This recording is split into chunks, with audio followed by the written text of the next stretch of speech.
Next on Worcester News tonight, the Worcester City Council takes a final vote on approving the loan necessary for the ballpark project. Plus, taking on a different role after retirement, a former Worcester police chief is now an author.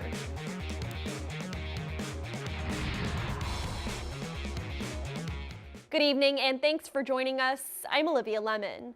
The Paw Sox are yet again the hot topic at this week's City Council meeting. Tuesday, councilors unanimously voted to approve the financial plan to build a stadium in Worcester's Canal district. And for city leaders, this final thumbs up allows them to finally get working on the Madison Street site. Our Cam Jandro joins us live now with more. Cam? Olivia, in order to make this a reality, the city of Worcester and the Paw Sox have had to go through a series of approvals. Now, having the financial plan set, the city of Worcester can now actually get started on breaking ground for Polar Park. Worcester City Councilors approved the financial plan to build a stadium for the Pawtucket Red Sox. I think we mitigated the risk in this case. We're going to have development come in. The development will not be coming here. You wouldn't be getting two hotels, apartment building, a garage.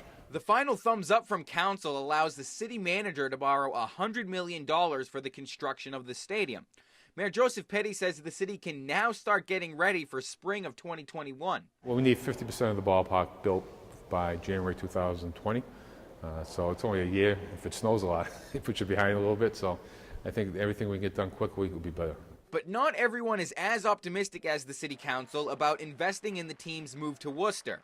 Resident Stephen Gordon spoke at Tuesday's meeting. He thinks Worcester is making a mistake. Who is going to invest in a declining business?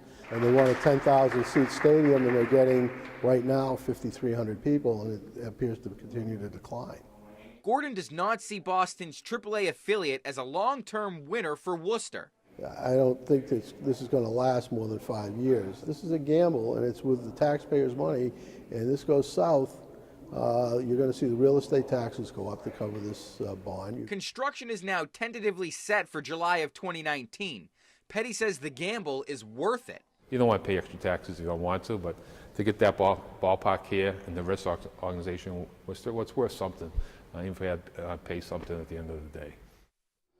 Now, the vote tally was exactly the same as the previous City Council vote, 9-1 in favor of this financial plan. Now, City Councilor Constantina Lukes was the only one to vote against it. City Councilor Matthew Wally recusing himself from the vote because his employer has a role in bringing the Paw Sox into Worcester. Olivia?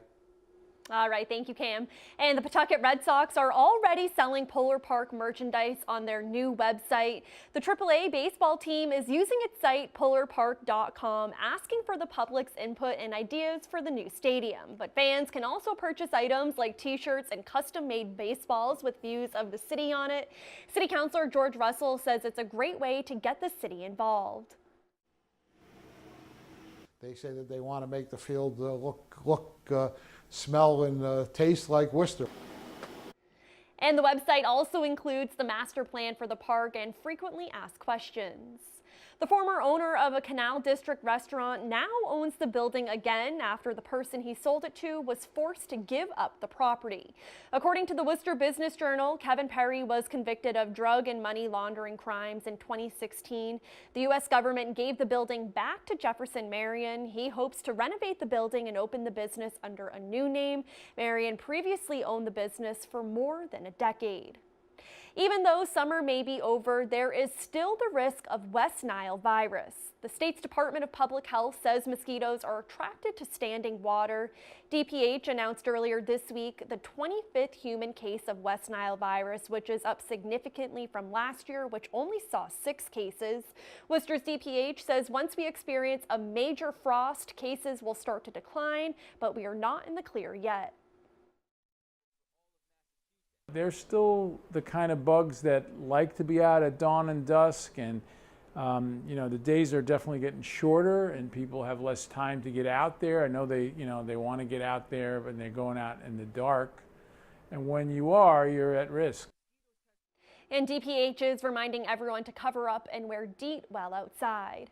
And believe it or not, an area hospital has already seen a confirmed case of the flu. The seasonal illness sickened thousands last year, and doctors say now is the time to protect yourself. Our Rosalind Flaherty has more on what you can do.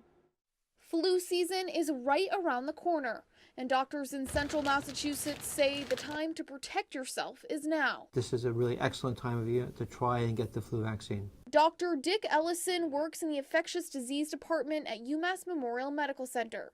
He says the best defense against the virus is the flu shot. According to the CDC, there were more than 30,000 confirmed flu-associated hospitalizations between October 2017 and April 2018. He says the hospital has seen a case of the flu virus within the past month. Not as bad as the 2009-2010 season, but it certainly was a higher year than we've seen the last couple of years before that. Ellison and St. Vincent Hospital's manager of clinical pharmacy services, Joseph Sawicki, say they are optimistic about this year, saying the vaccine seems like it will be effective. But getting the shot doesn't mean you can't get sick. If you were to get the flu, you would have less severe course of therapy. Like you recover quicker, you'd be less ill. Sawicki says everyone should take the right steps to protect themselves, even if Massachusetts hasn't seen the seasonal flu yet. Wash your hands often. You don't want to be around people when they're sick. You want to sneeze and cough into a tissue. Rosalind Flaherty, Worcester News Tonight. For more than 3 decades, former Worcester Police Chief Gary Jem served the city he loves. But Jem says when he retired in 2016, he wanted to do something different. Tuesday, he read part of his new book to a crowd at the Worcester Public Library. In just 2 months, Jem had written a rough draft to the love story called Margaret's Dove. He says it's a book about the people he has met in his life dealing with issues like domestic violence that he saw daily at the job. That's through my experience as a police officer. I spent a number of years investigating sex crimes and domestic violence. And one of the things I learned about when I was writing the book was that you have to be honest in your fiction. And I really didn't understand that until I started writing about the domestic violence. And I couldn't pull any punches. I had to tell it as I knew it. And Jem says he isn't sure whether or not he'll write another book. In the meantime, he's enjoying spending time with his family. Today is National Voter Registration Day. In Worcester, efforts are being made to increase voter numbers by getting people to register to vote before October 17th. Our Brittany Schaefer explains. Are you registered to vote? The League of Women Voters is trying to make sure people are registered to vote before November's election. In Worcester, they set up a registration table at the library. We would like people to feel comfortable to come to the table and to walk away with all the information they need to be an informed voter come November. We're hoping to catch attention. I want to register more voters and encourage people to vote. Tamara Alfaris moved to the United States from Iraq and recently gained her U.S. citizenship. Tuesday, she made sure she was registered to vote. When I take my citizen, I register directly, but I'm so excited because that's the first time I'm voting, so I feel so happy. Alfaris says voting is a privilege and it's important to exercise her rights. We have to voting because we have to change everything to better, many things in my mind. The city of Worcester is also focusing on making registering to vote more convenient. Making your voice heard has never been easier. We have options to register online. You can stop by the Worcester Election Office at City Hall. You might also give us a call. We'll be more than happy to mail you a registration card in the mail. According to the city, voter turnout in September's primary increased from 2016 to 13.5%.